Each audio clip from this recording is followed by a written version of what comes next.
Chapter 22. In a few minutes, everything was ready. It was very quiet now on top of the peach. There was nobody in sight. Nobody except the earthworm. One half of the earthworm, looking like a great, thick, juicy, pink sausage, lay innocently in the sun for the seagulls to see. The other half of him was dangling down the tunnel. James was crouching close beside the earthworm in the tunnel entrance, just below the surface, waiting for the first seagull. He had a loop of silk string in his hands.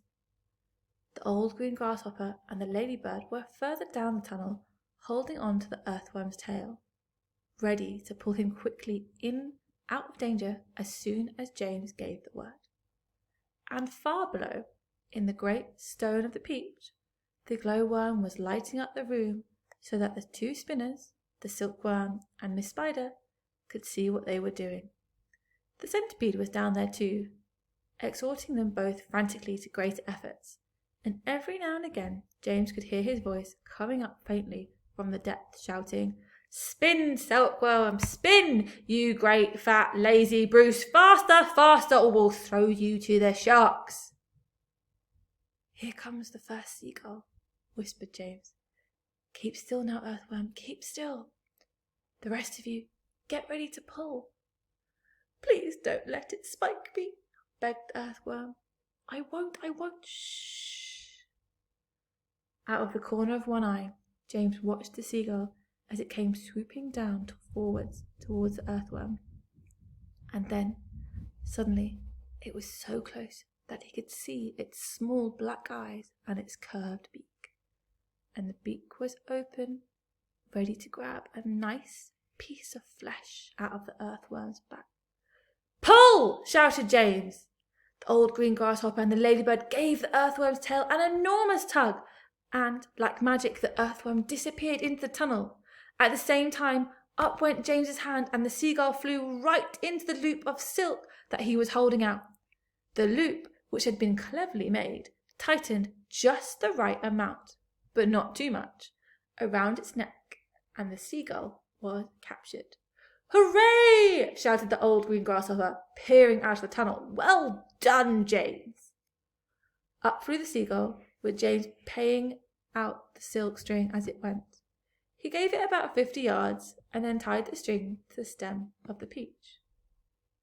"Next one!" he shouted, jumping back into the tunnel. "Up you get again, earthworm. Bring up some more silk, centipede." "Oh, I don't like this at all," wailed the earthworm. "It's only just missed me. I even felt the wind on my back as it went swishing past." "Shh," whispered James. "Keep still. Here comes another one."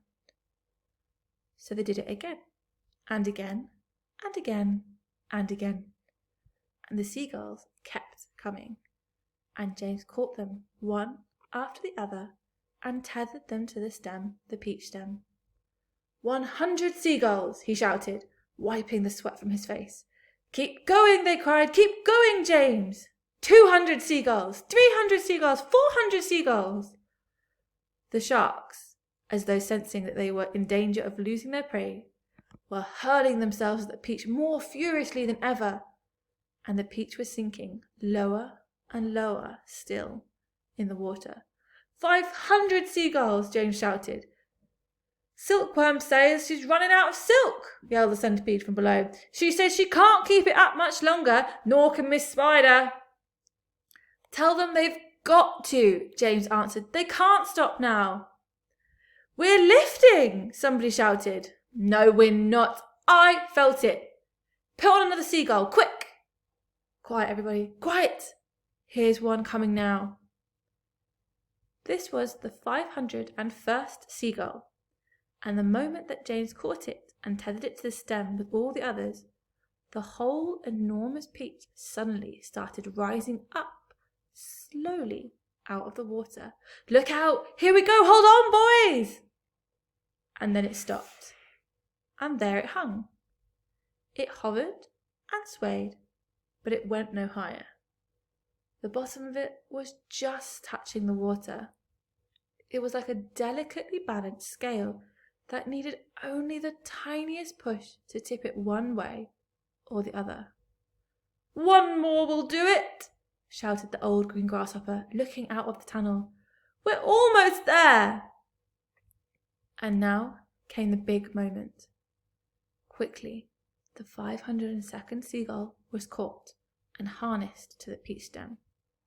And then suddenly, but slowly, majestically, like some fabulous golden balloon, with all the seagulls straining at the strings above, the giant peach rose up, dripping out of the water, and began climbing towards the heavens.